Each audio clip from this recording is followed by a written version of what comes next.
Nos dda, croeso cynnes I chi i'r oedfa prynhawn gyda ni. Croeso eto I Morgan, Britton.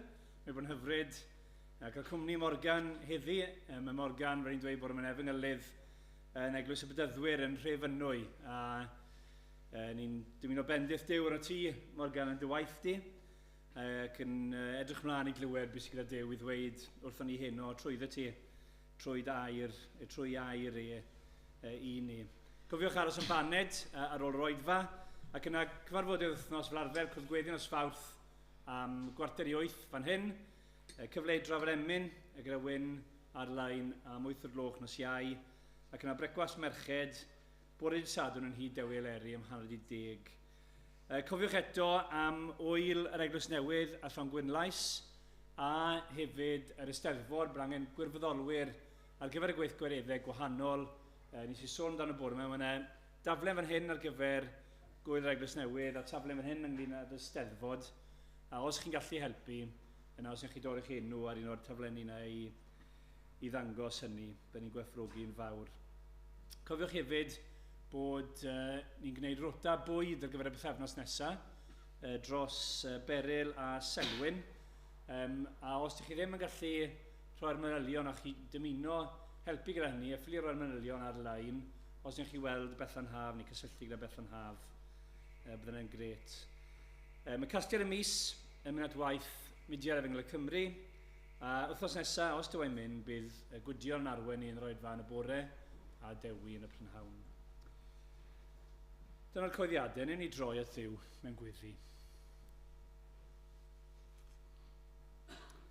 Arglwydd Dduw, ni yn diolch yn fawr I ti am dy holl ddaioni dyn ni. Ni'n meddwl am heddi'n barod, cymaint o fendithion I di derbyn o thlawd I. Ni'n diolch I ti am yr hyn glywon I bore yma am ras anhygoel yr arglwydd Iesu Grist, bod neb na dim byd y ti hwnt i'w ras ac yn wir, ni'n dod ato ti yn dibynnu ar I ras drosto ni, I ras yn gallu'n trawsnewid ni o fod yn feirw yn ein camweddau I fod yn fyw yn yr arglwydd Iesu Grist. O Dduw, heno, gyda'n gilydd, ni'n dymuno a bydde Iesu Grist yn cael y clod mae e'n ei heiddi. A bydde ni wrth I ni addoli gyda'n gilydd yn ymwybodol o'i bresenoldeb yn plith ni trwy waith yr Ysbryd Glân, a bydden ni'n gweld mwy a mwy o'r arglwydd Iesu Grist.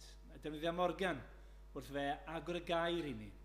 Ni'n gwybod ti'n roi I ni clistiau I wrando ac I glywed yr hyn sydd gyda ti ddweud ac i'w dderbyn yn llawen. Arglwydd bendithiau ni'n gofyn a byddai'r cyfan heno clod a mawl I ti. Amen.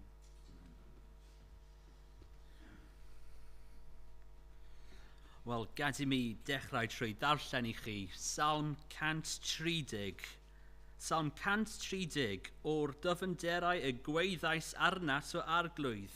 Arglwydd clwf y llef. Bydde dy glistiau'n agored I lef yng ngweddi. Os o ti arglwydd yn cadw cyfrif o gamweddau, pwy o arglwydd a all sefyll, ond y mae gyda thi fyddeiant fel y ceid ofni. Disgwyliaf wrth yr arglwydd, y mae fy enaid yn disgwyl a gobeithio am ei air. Y mae fy enaid yn disgwyl wrth yr arglwydd, fwy nag mae gwylwyr am y bore, fwy nag y mae'r gwylwyr am y bore. O Israel gobeithio yn yr arglwydd, oherwydd gyda'r arglwydd y mae ffyddlondeb, a chyda gef y mae gwaredigaeth, heilaeth. Ef sydd yn gwaredu Israel oddi wrth ei holl gamweddau. Amen. Wel, gad I ni sefyll nawr a canu ein emyn cyntaf, emyn 2-4-dim yn y llyfr emennau. 2-4-dim.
Wel, os oes Beibl gyda chi, trowch nôl i Marc 5. O'n i yn hanner cyntaf Marc 5 bore yma, ac heno'n rydyn ni'n mynd i edrych ar y gweddill yr penod. Felly, heno yma Marc 5 ac yn darllen o adnod 21. Marc 5, adnod 21 i diwedd yr penod. Wedi i Iesu groeso'i nôl yn y cwch i'r ochr arall, daeth tyrfa fawr ynghyd ato, ac yr oedd yr lan y môr. Daeth un o arweinwyr y synagog o'r enw Jairus, a phan welodd ef, syrthiodd wrth ei draed, ac ymbil yn dair arno. Mae fy merch fach, meddai, ar fi'n marw, tyrd a ro dy ddwylo arni iddi gael ei gwella a byw. Ac aeth Iesu ymaith gydag ef. Yr oedd tyrfa fawr yn ei ganlyn ac yn gwasgu arno, ac roedd yn o wraig a arni waedlif ers 12 mlynedd. Yr oedd wedi dioddef yn enbyd dan driniaeth llawer o feddygion, ac wedi gwario cwbl oedd ganddi, a heb cael dim lles, ond yn hytrach mynd yn waith. Yr oedd hon wedi clywed am Iesu, a daeth o'r tu ôl iddo yn yr dyrfa a chyffwrdd a'i fantell, oherwydd yr oedd hi wedi dweud, os cyffyrddaf hyd yn oed a'i dillad ef, fe gaf y iachau, a sychodd llif ei gwaed hi yn y fan. A daeth hithau i wybod yn ei corff ei bod wedi ei iachau o'i chwif. Ac ar unwaith, deallodd Iesu ynddo'i hun fod y nerth oedd yn tarddu ynddo wedi mynd allan a throes yng nghanol y dyrfa a gofyn pwy gyffyrddodd am dillad.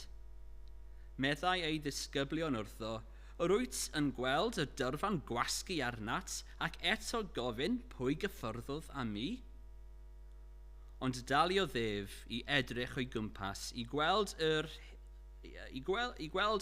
un oedd wedi gwneud hyn. Daeth y wraig dan grynu yn ei braw, yn gwybod beth oedd wedi digwydd iddi, a syrthiodd o'i flaen ef a dweud wrth yr holl wir. Dwedodd yntai wrthi hi, ferch, y mae dy ffydd wedi dy iachau di. Dos mewn tangefedd a bydd iach o'th glwyf. Tra oedd ef yn llefaru, daeth rhyw rai o di arweinydd y synagog a dweud y mae dy ferch wedi marw. Pam yr wyt yn poeni'r athro bellach? Ond anwybyddodd Iesu y neges, a dywedodd wrth arweinydd y synagog, paid a gofni, dim ond credu. Ac ni adawodd i neb ganlyn gydag ef, ond Pedr ac Iago ac Ioan brawd Iago. Daethant i di arweinydd y synagog, a gwelodd y gynnwrf a phobl yn wylio ac yn dolefain yn uchel. Ac wedi mynd i mewn, y dwedodd wrthynt, pam yr ydych yn llawn y cynnwrf ac yn wylio? Nid yw'r plentyn wedi marw, cysgu y mae. Dechreuasant chwerthin am ei ben, gyrroddant ei bawb allan, a chymryd tad y plentyn a'i fam, a'i rai oedd gydag ef, a mynd i mewn lle roedd y plentyn. Ac wedi gafal yn llawr plentyn, dyma fe'n dweud wrthi, telith y cwm, sy'n golygu fy ngeneth, rwy'n dweud wrthyt, cod. Cododd yr eneth ar unwaith, a dechrau cerdded oherwydd yr oedd yn 12 mlwydd oed. A thrawd hw yn fan a syndod mawr. A roddodd ef orchymyn y pendant iddynt nad oedd neb i gael gwybod hyn, a dywedodd am roi iddi rhywbeth i'w fwyta. Wel, ni'n gweddio bydd Duw yn bendithio ei gair i ni heno. Gad i ni codi unwaith eto ac canu ein emyn nesaf bydd ar y sgrin tu ôl i fi pa obaith sydd i ni drwy'n hoes.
Wel, gad ni gweddio.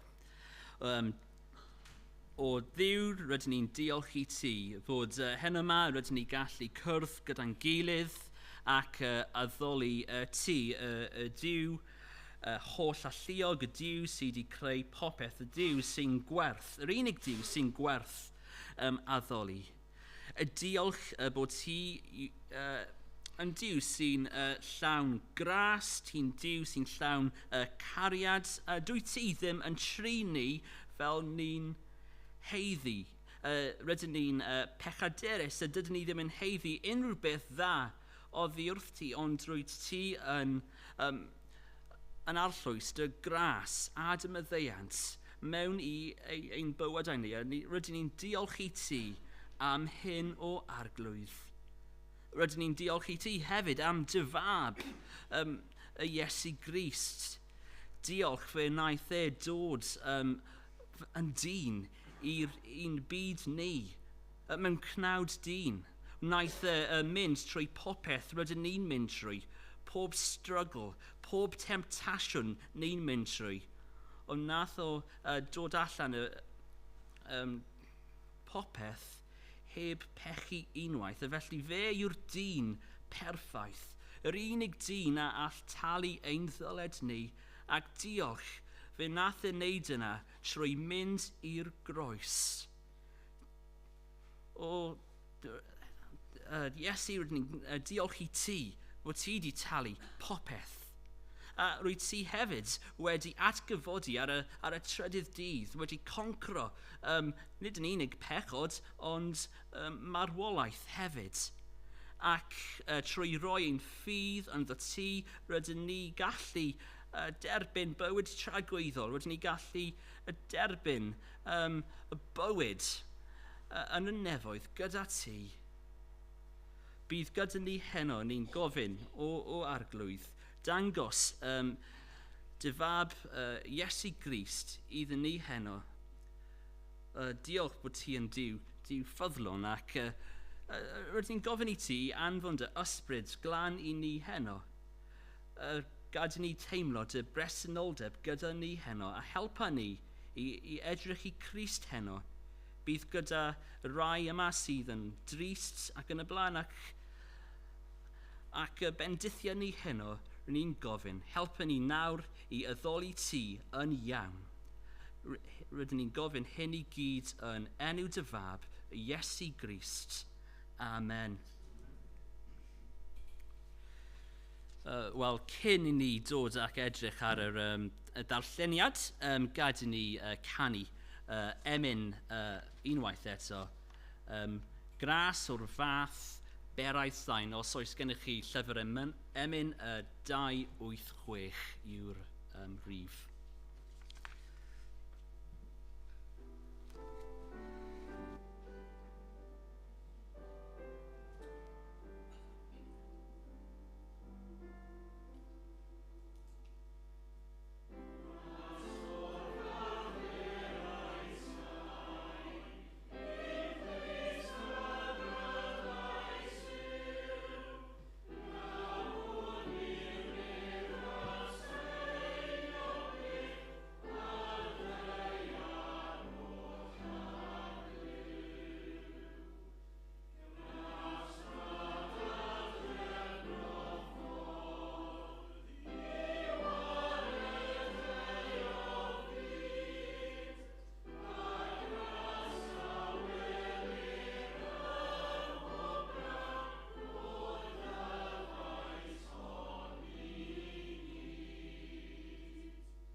Wel, allech chi droi yn ôl i Marc penod 5 ac adnodau 21 i 43.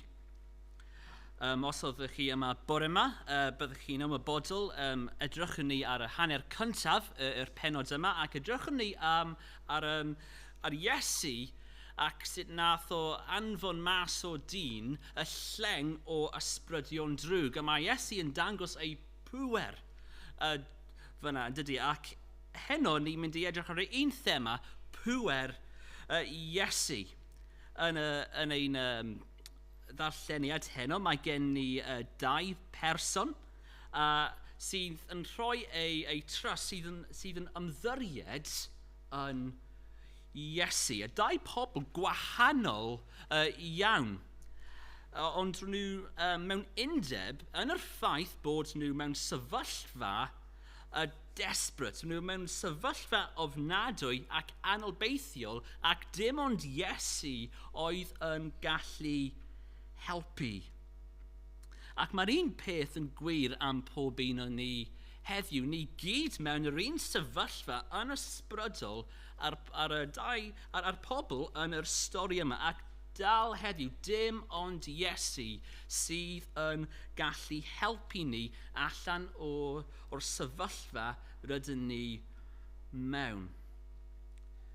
Ac be dwi am i ni edrych ar heno te, yw dau beth. Yn gyntaf, mae Iesu yn croesawu'r rhai ar y tu fas, ac yn ail, mae Iesu yn rhoi bywyd newydd i rai sydd di marw. Chi'n gweld allan o Iesu Grist, ac allan o Iesu Grist yn unig, mae iachydwriaeth a bywyd newydd yn llifo. Llifo mewn i bywydau pobl. Nawr, cyn i ni edrych ar y ddau bwynt yma, gad i ni edrych ar y adnodau cyntaf sydd gen i fan hyn, adnod 21. Mae Iesu yn dod nôl i ochr arall llyn Galilea, ac ni'n cofio be digwyddodd ochr arall y llyn. A nawr mae Iesu yn dod i'r tir yr ochr arall, a mae yna dyn yn dod. Mae yna dyn yn dod i Iesu o canol y dorf. Mae adnod 22, mae'n gythio ei ffordd trwy, mae'n cwmpo at draed Iesu mewn anobaith. Y dyn o'r enw Jairus yw e, un sy'n arwain y synagog lleol yw Jairus, felly mae'n dyn parchus, mae Jairus yn dyn pwysig, mae'n dyn oedd yn central i'r cymdeithas.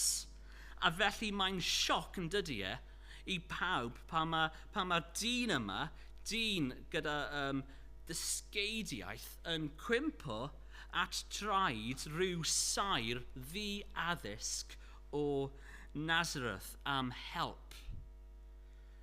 Be sydd wedi digwydd i achosi yma? Wel, adnod 23, ni'n gweld be sydd wedi digwydd. Mae Jairus yn dweud wrth Iesu, mae fy merch i marw. Please, tyrd i'w iachau, drwy roi dy ddwylo arni iddi gael byw. Roedd unig merch Jairus ar fi'n marw, roedd hi mor dost. Mae'r sefyllfa yn ofnadwy o drist yn dydy hi.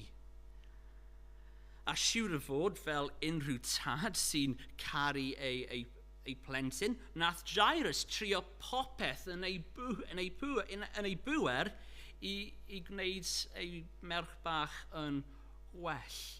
Dwi'n siŵr nath Jairus fel dyn crefyddol gweddio a gweddio.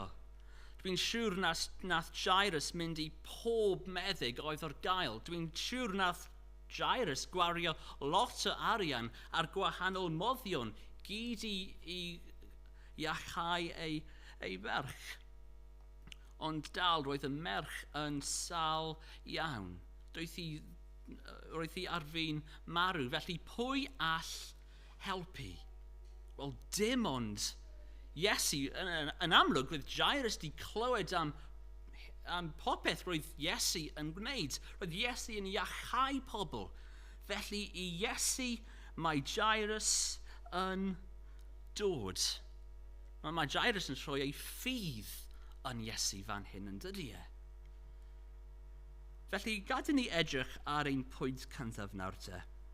Mae Iesu yn croesawu'r rai ar y tu fas. Mae Iesu yn croesawu'r rai ar y tu fas.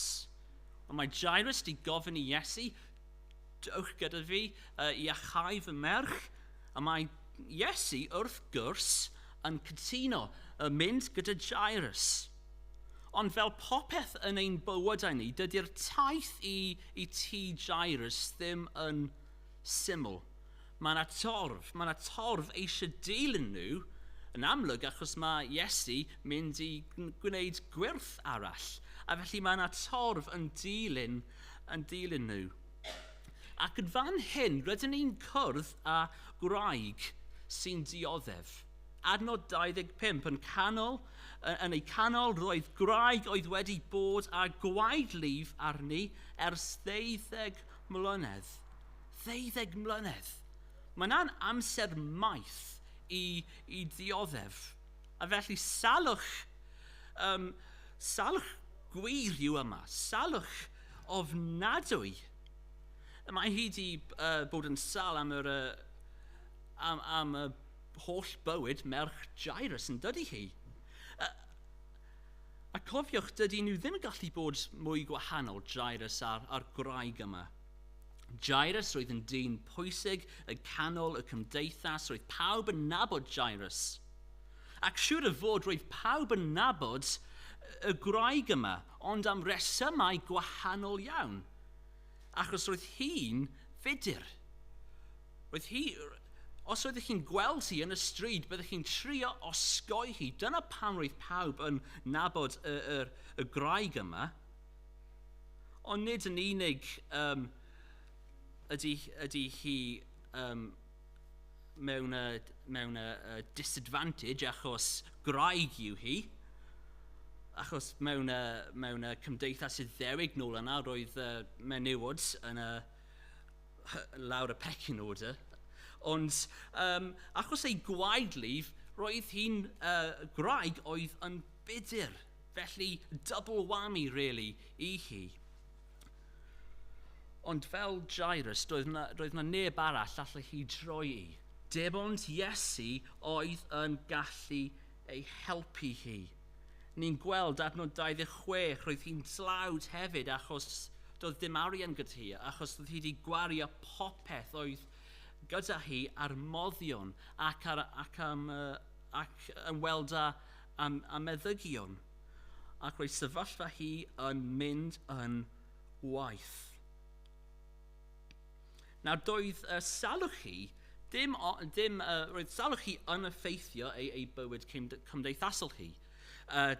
Doedd ddim hawl gyda hi mynd i'r siops, doedd ddim hawl gyda hi yn weld y ffrindiau, cael teulu ac yn y blaen. Ond gwaith na hynny, roedd ei sefyllfa hi yn meddwl bod hi tu fas i'r bywyd crefyddol hefyd.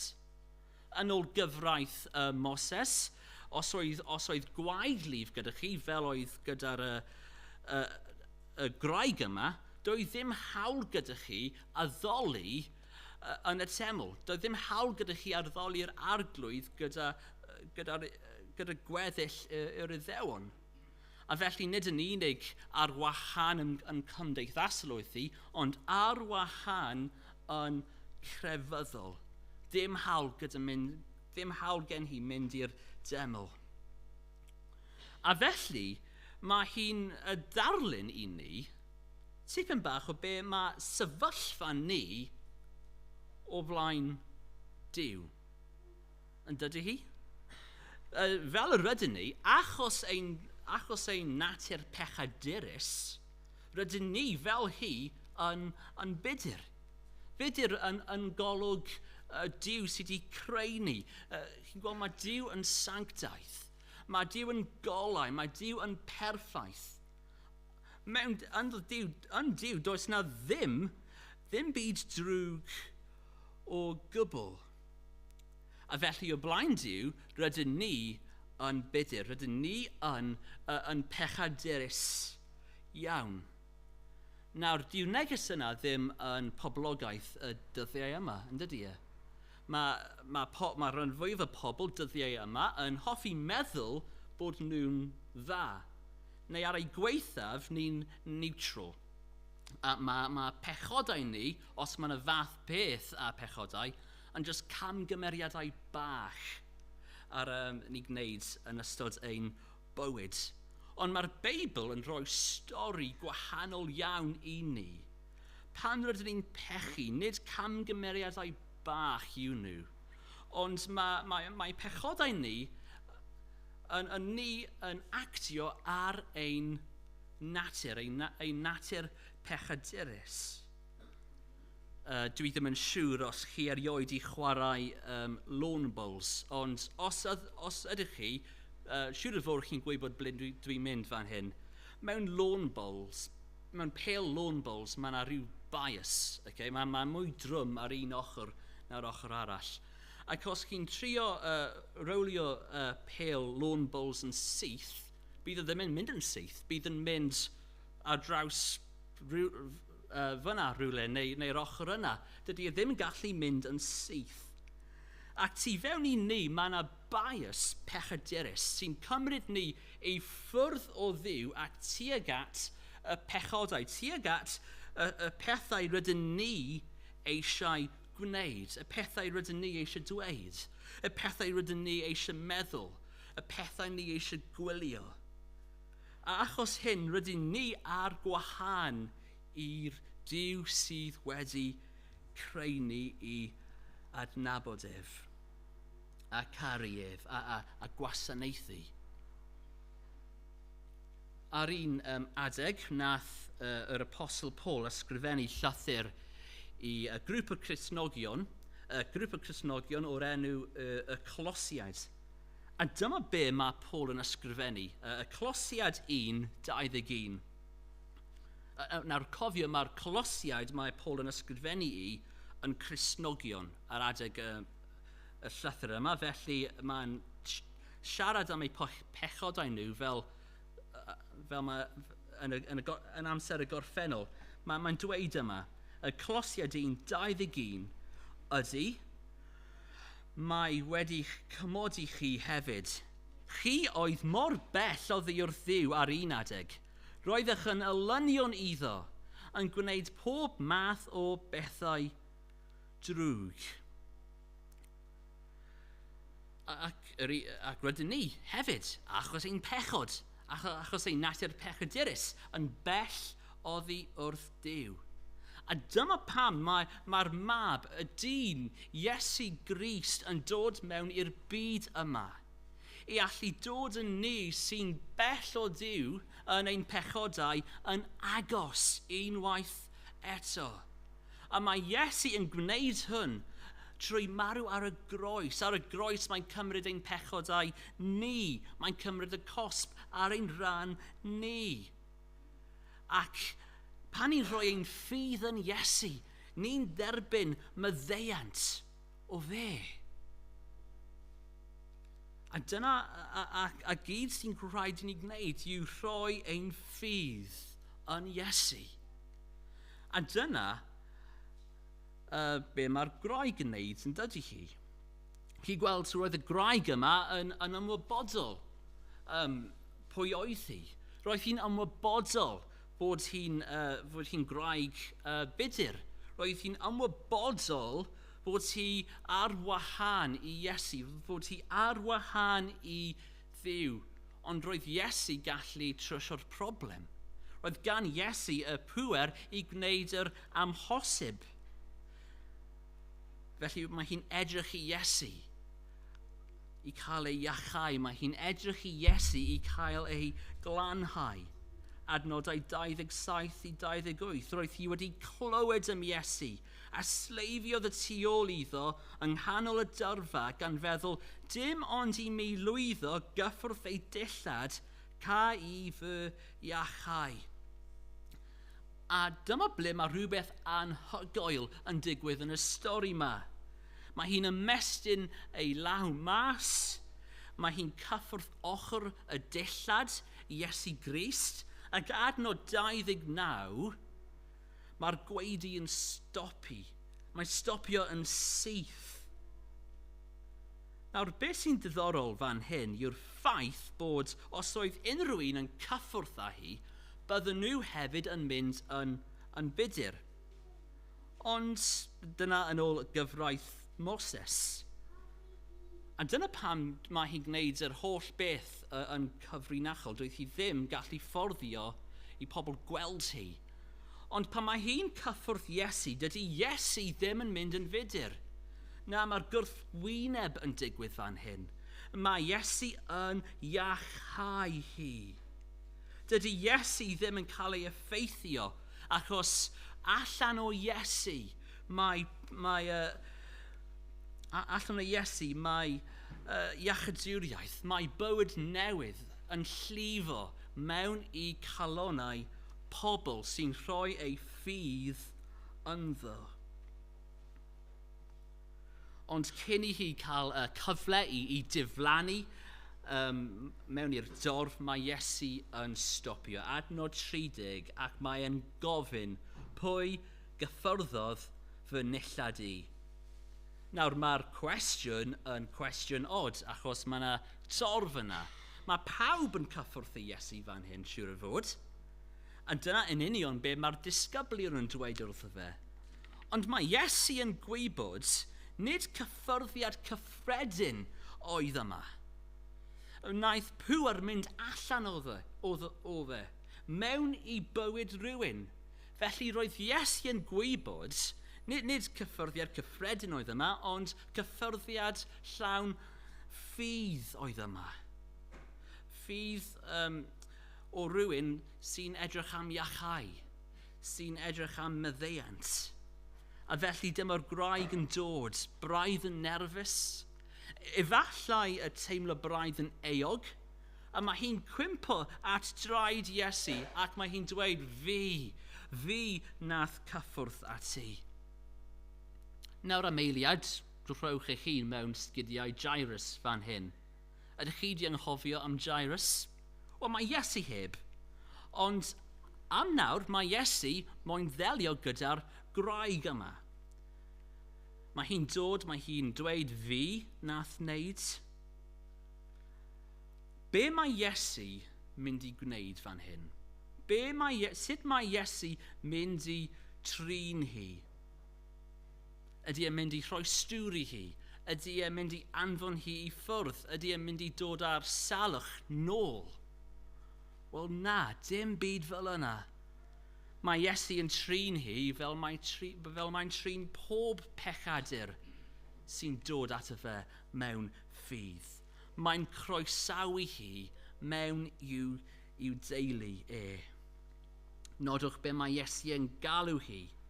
Adnod 34, graig annwyl, mae Bible.net yn dweud, ond mae well gen i be mae'r Beibl Cymraeg newydd yn dweud. Ferch, daughter. Mae daughter yn y Saesneg. Am i ti gredu rwy ti wedi dy iachau. Mae'r gair iachau fan hyn yn golygu iachadwriaeth, meddeiant. Pob bendith rydyn ni'n derbyn pan ni'n rhoi ein ffydd yn Iesu. Chi'n gweld, roedd Iesu yn dyn anhygoel. Roedd Iesu'n gwneud gwirthiau, ond nid dyn llawn hyd y lledrith oedd Iesu. Doedd gwirthiau ddim yn digwydd yn automatig, ac dim ond achos roedd Iesu yn yr ardal. Roedd angen ffydd i derbyn nhw. A ffydd oedd gan yr hen graig yma. Ffydd oedd yn disgwyl rhywbeth i digwydd.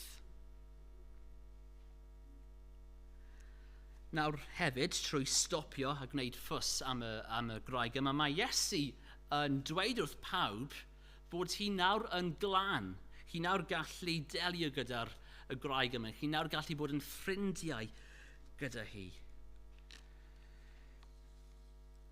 Ac pan mae ni'n rhoi ein ffydd yn Iesu, dyna be mae Iesu'n dweud dros ni hefyd. Chi'n glân nawr, dwi di meddeio chi, chi nawr yn glân unwaith eto. Pam? Wel, allan o Iesu a neb arall mae iachadwriaeth a bywyd newydd yn llifo. Wel, ein ail bwynt te. Mae Iesu'n rhoi bywyd i'r meirw. Mae Iesu'n rhoi bywyd i'r meirw. Wel, mae'r digwyddiad yma yn hapus yn dydy e. Hapus iawn. Ond mae'r hapusrwydd yn cael ei cymryd i ffwrdd mewn clic. Be sy'n digwydd? Wel, mae'r stori nawr yn troi'n drist, adnod 35.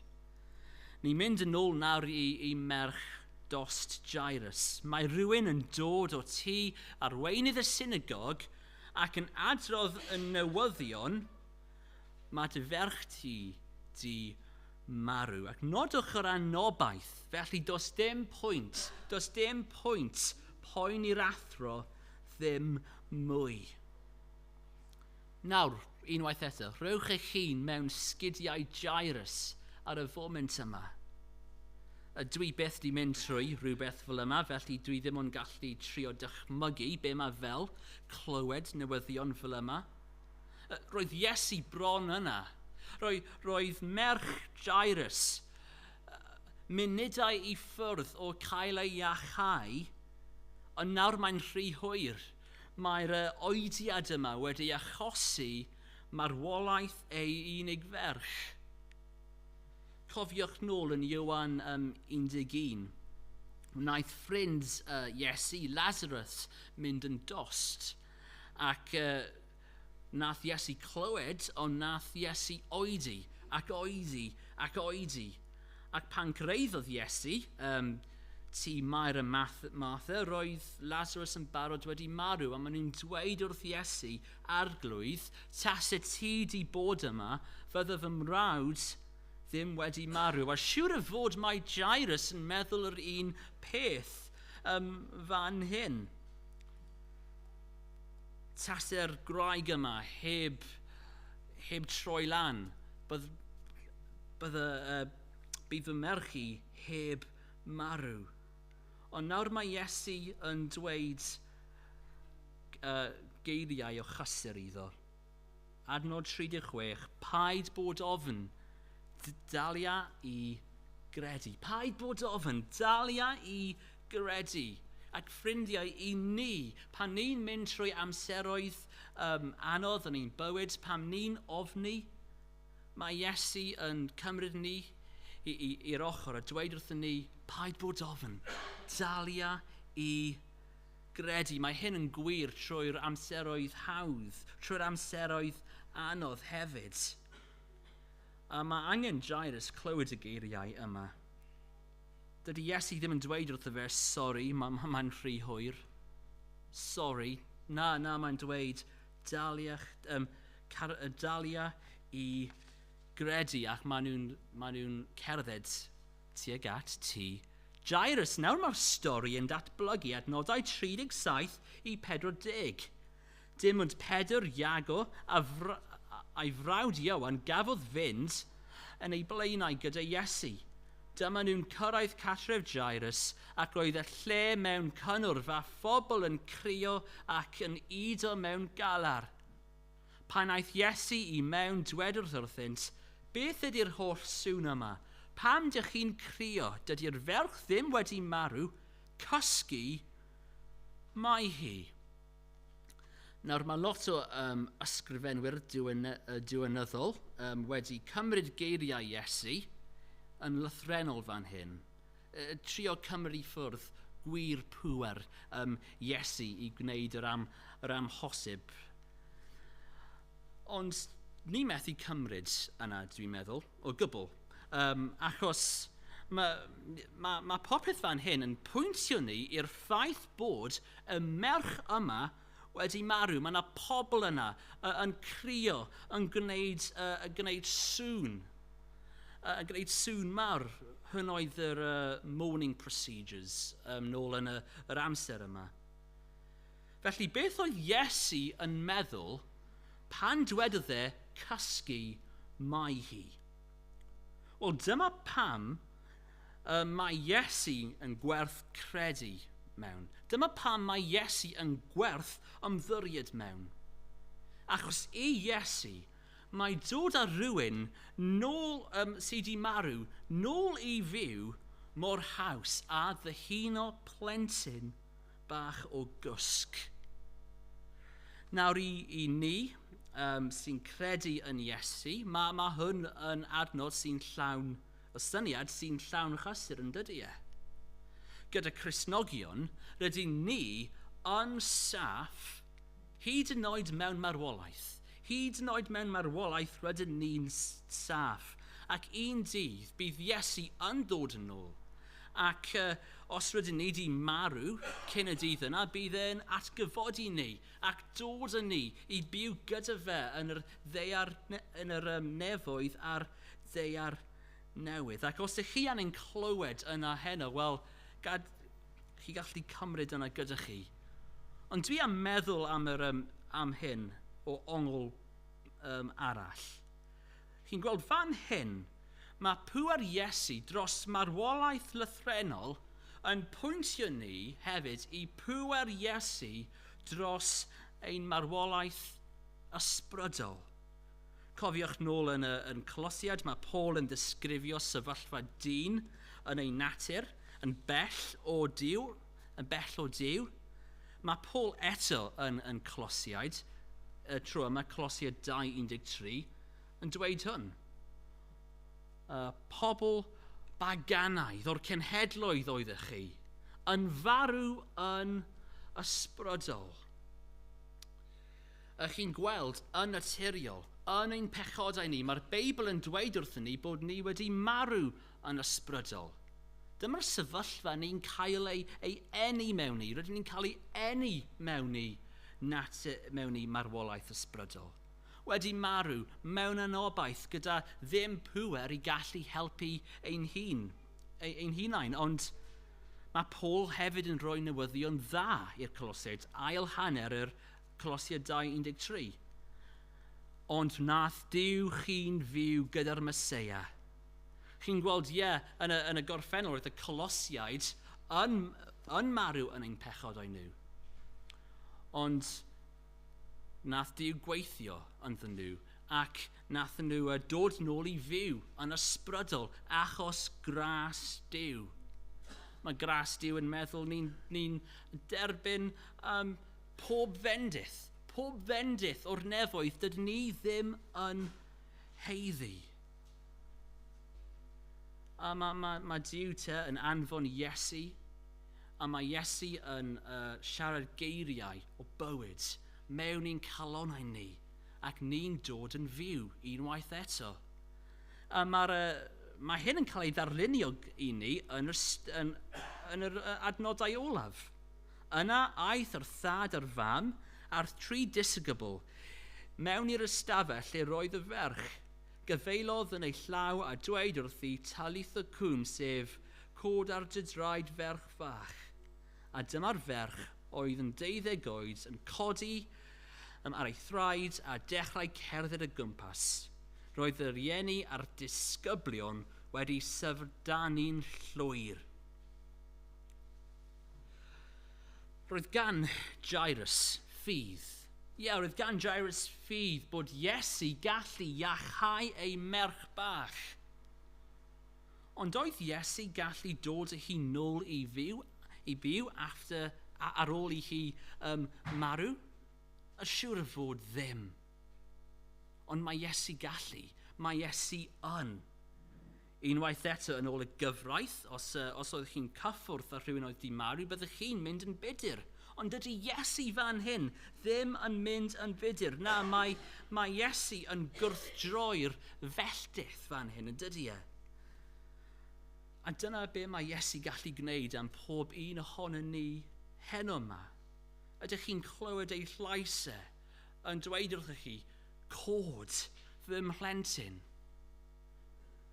Wel, allan o Iesu a neb arall, mae iachadwriaeth a bywyd newydd yn llifo mewn i calonnau pobl sy'n rhoi ei ffydd yn Iesu.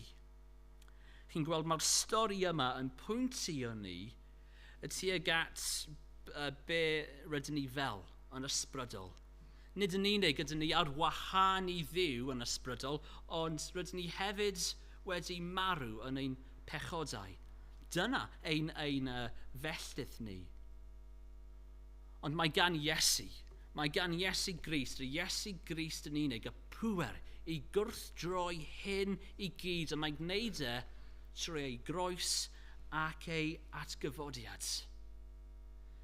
Felly, pen yma, os ydych chi heb wneud o'r blaen, dilynwch y sampl Jairus, dilynwch y sampl y graig, a credwch yn Iesu Grist. Amen.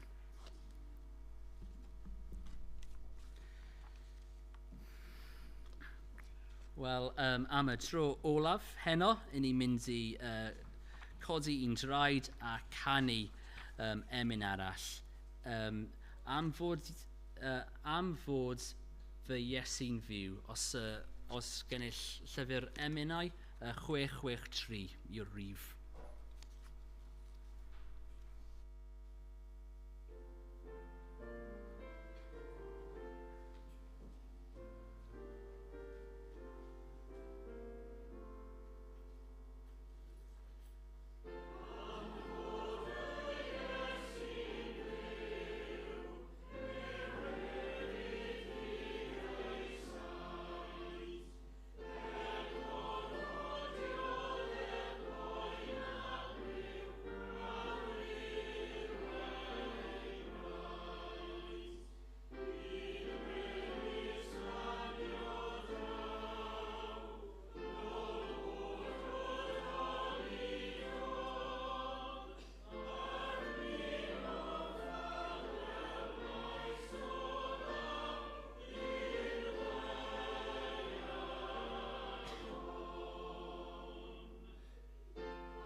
Y gras sy'n harglwydd Iesu Grist, a chariad Duw a chymdeithas yr ysbryd glân fyddo gyda chwi oll.